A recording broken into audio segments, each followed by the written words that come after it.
10가지 재앙과 유월절. 아브라함과 이삭과 야곱의 하나님이 택하신 모세는 이스라엘 백성들을 애굽에서 인도하여 내라 하는 명령을 받고 애굽으로 갔습니다. 그리고 그의 형 아론과 함께 애굽 왕 바로를 만나서 하나님의 말씀을 전하였습니다.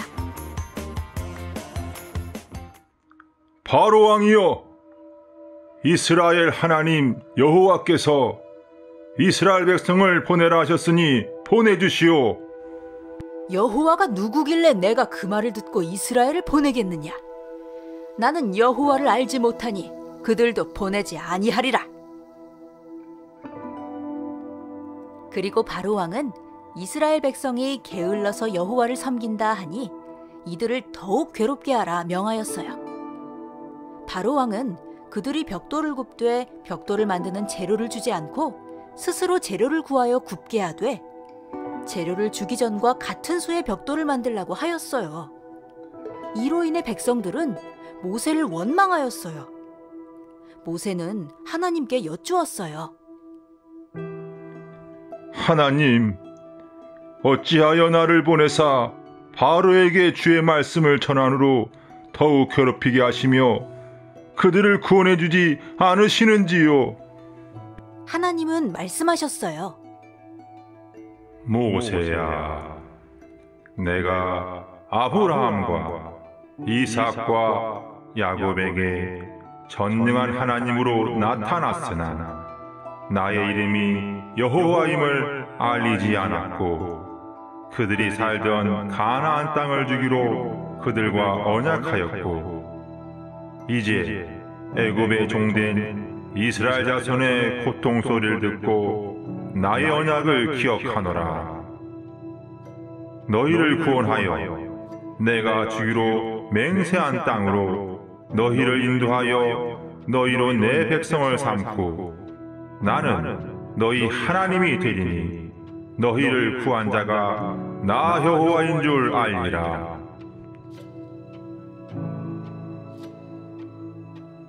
모세는 이 말을 백성들에게 전하였으나 그들이 마음이 상하고 일이 혹독함으로 그 말을 듣지 않았어요.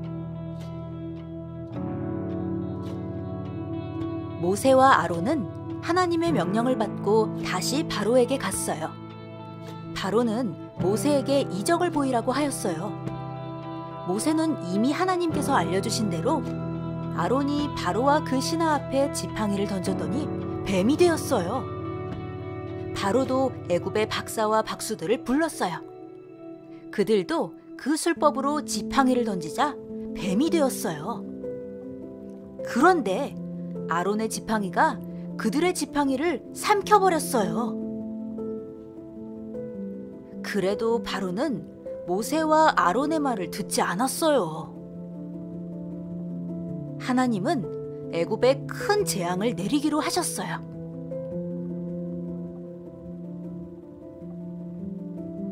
하나님은 모세에게 명하사 바로를 데리고 하숫가에 가서 지팡이로 하수를 치면 물이 피로 변하고 고기들이 죽고 물에서 악취가 나서 애굽 사람들이 그 물을 마시지 못할 것이라고 말씀하셨어요.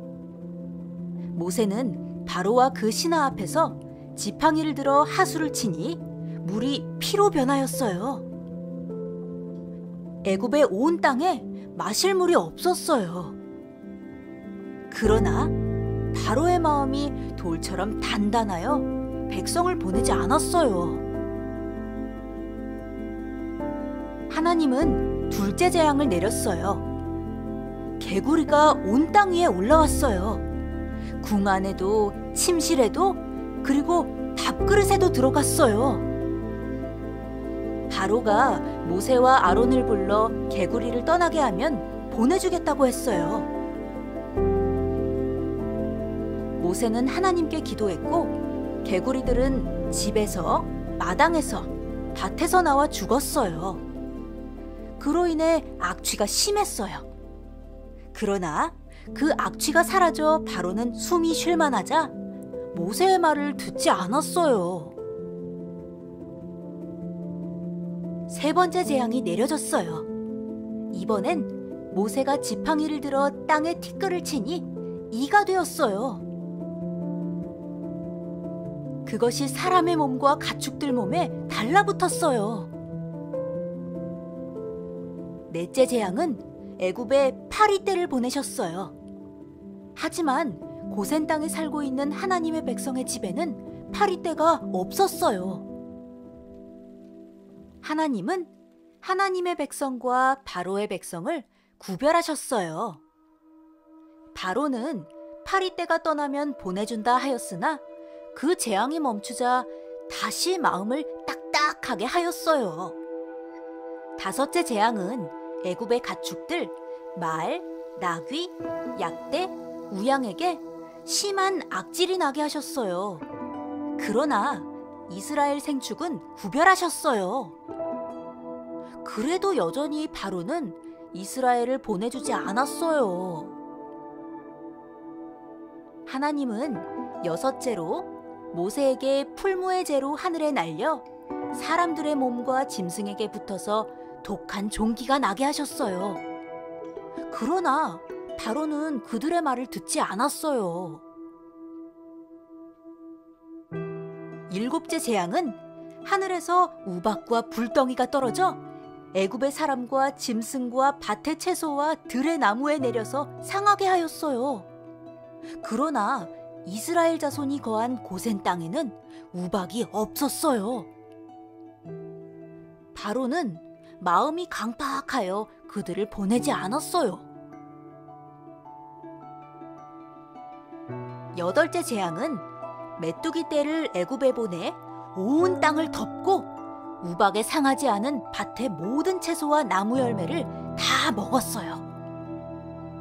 바로는 메뚜기 떼를 없이 하면 이스라엘을 보내준다 했으나 메뚜기 떼가 사라지니 여전히 마음이 강팍하여 보내주지 않았어요.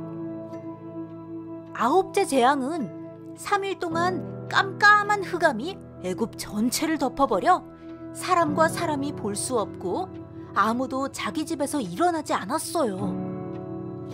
그러나 이스라엘 백성이 거하는 고센 땅은 빛이 환하였어요. 바로 왕은 흑암이 사라지자 이스라엘 백성들을 보내려 하지 않았어요. 하나님은 모세를 부르셨어요. 모세야, 이제 한 가지 재앙을 바로와 애굽에 내린 후에 바로가 너희를 여기서 쫓아내리라. 모세는 하나님의 말씀을 바로에게 전했어요. 그것은 애굽의 바로 왕의 장자로부터 여종의 장자와 짐승의 첫 새끼까지 죽는 재앙이었어요. 그러나 이스라엘은 사람에게도 짐승에게도 아무 일도 일어나지 않을 것이라고 전하였어요. 바로 왕은 하나님의 미리 말씀하신 날 밤에 그의 장자가 죽으니 모세를 불러 이스라엘 백성들을 애굽에서 나가라고 하였어요. 그리고 이스라엘 백성은 애굽 사람들의 은과 금을 받아 큰 재물을 가지고 하나님의 약속대로 드디어 애굽에서 나오게 되었어요.